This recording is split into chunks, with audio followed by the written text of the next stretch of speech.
Hello everyone, welcome to my channel Barnali Goswami. আশা করছি তোমরা সবাই সুস্থ আছো, ভালো আছো। আজকে পৌঁছে গেছি জয়পুর। কিছুক্ষণ পরে এই যে আমার মনে হচ্ছে এটা আগ্রা আগ্রা ফোর্ট। দেখতে থাকো তোমরা। তো আমার আগের ভিডিও যারা দেখেছো তারা অবশ্যই জানবে যে আমি যোধপুর থেকে চলে আসছি। তো কেন আসছি এটা, হ্যাঁ, আগ্রা ফোর্ট স্টেশন ছিল। তো আমি কেন আসছি, কেন এইভাবে তোমার দাদাভাইকে একা রেখে আমাকে বেটুকে নিয়ে চলে আসতে হচ্ছে, সবটাই আজকে তোমাদের এই ভিডিওতে ক্লিয়ার করবো, তোমার সাথে শেয়ার করবো। দেখতে থাকো তোমরা ভিডিওটা।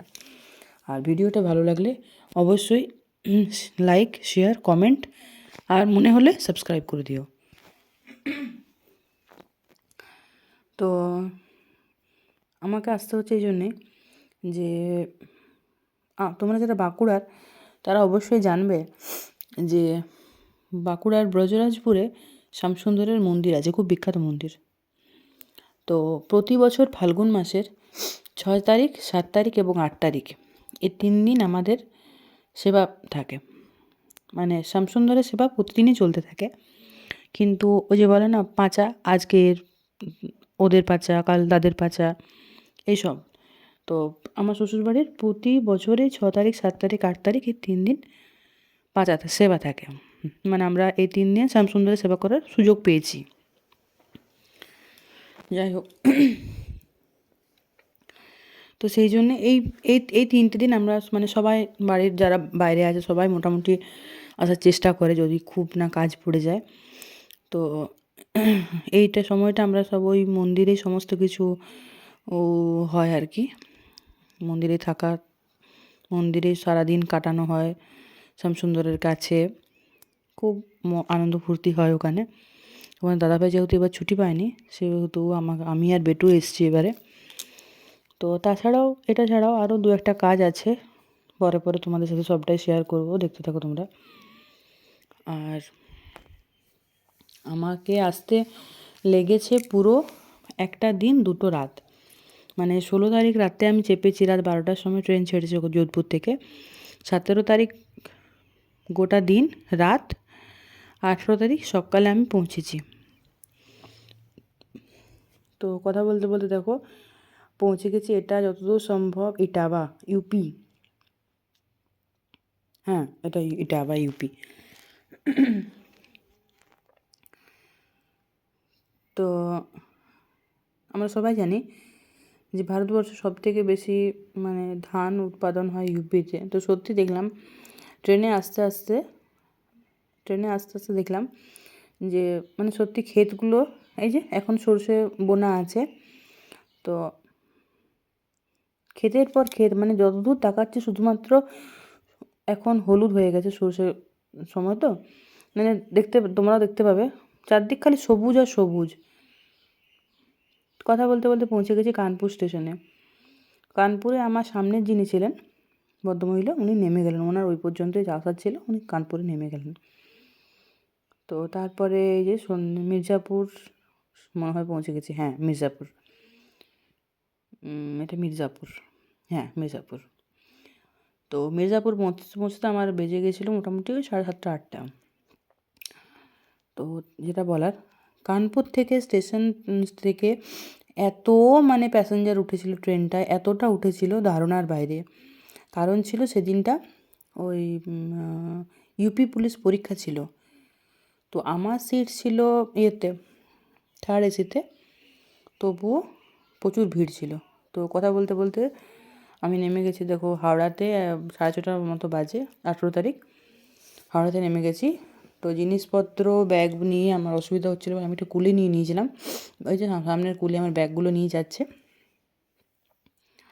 আর বেটুকে আমি নিয়ে যাচ্ছি।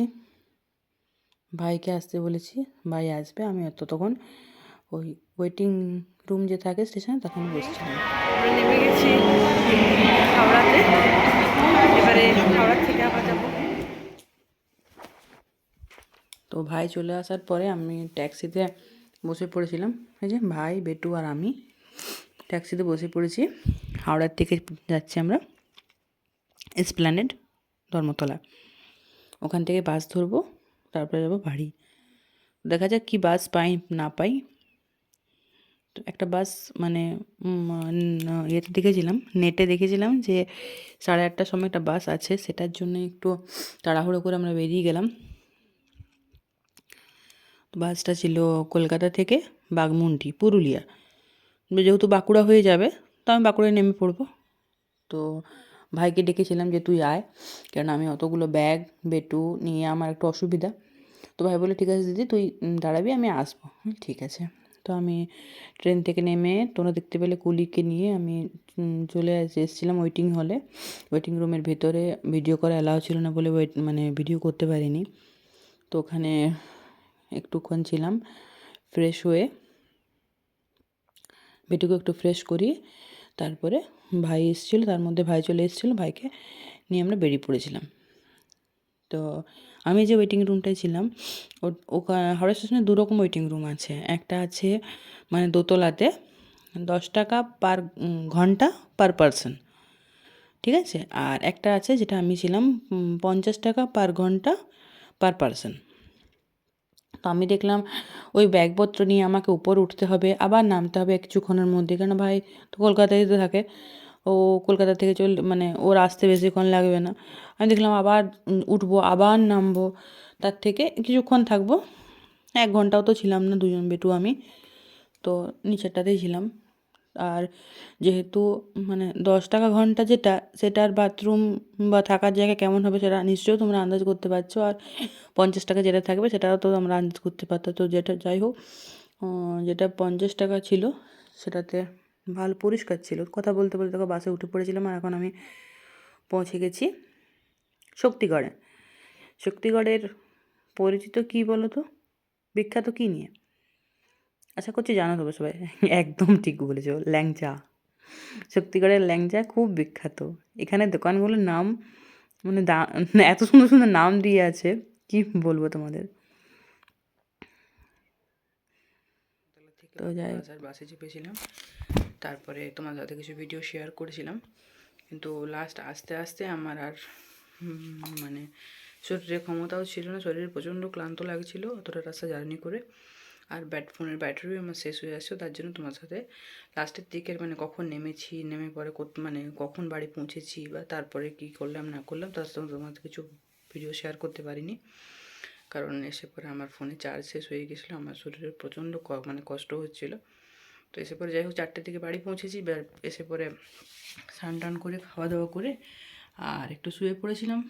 তারপরে উঠে পরে যা মোটামুটি চারদিকে একটু বাগা গোছার থাকে সেগুলো সব কিছু সেরে পরে আর রাতের খাওয়া দাওয়া করে এখন বাজে 11:30। তো এখন এবার যে শুয়ে পড়বো, কারণ প্রচুর ক্লান্ত আছে শরীর। এই যে বেটু ঘুমিয়ে পড়েছে, যেতে পারছো। আর তুমি জানো যে তোমার দাদাভাই আসেনি, বেটু আমি একাই এসেছি। তো এবারে যেই পর শুয়ে পড়বো, কালকের থেকে তোমাদের সাথে আবার নতুন কিছু ব্লগ শেয়ার করবো। তো আজকের পর্যন্ত ব্লগটা এখানে শেষ করছি। ভালো থাকো সবাই, বাই, গুড নাইট।